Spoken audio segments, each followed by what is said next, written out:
સાવરકુંડલા ખાતે સાવરકુંડલા વિધાનસભા અંતર્ગત આવતા તમામ બૂથના પાયાના કાર્યકર એવા નવનિયુક્ત બૂથ અધ્યક્ષનો પુષ્પવર્ષા કરી સન્માન તેમજ અભિવાદન કાર્યક્રમ યોજાયો, જેમાં સાવરકુંડલા તેમજ લીલિયા તાલુકાના તમામ બૂથ પ્રમુખોનો સત્કાર સમારોહ યોજાયો।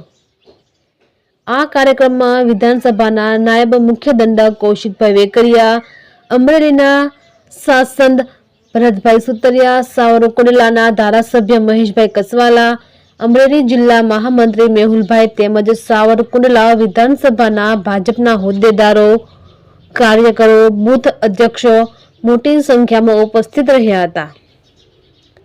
રિપોર્ટર બાબુભાઈ વાઢેર, જાફરાબાદ। બૂથ પ્રમુખોનું અધ્યક્ષ સ્થાને અભિવાદન કરવાનો કાર્યક્રમ રાખ્યો, શું કહેશો? ભારતીય જનતા પાર્ટીની સંગઠનની પ્રક્રિયા ચાલી રહી છે। દર 3 વર્ષે ભારતીય જનતા પાર્ટીની અંદર સંગઠન પર્વ આવતું હોય છે। રાષ્ટ્રીય કક્ષાએથી લઈ અને બૂથ સુધી અમારી નવી નિમણૂક થતી હોય છે।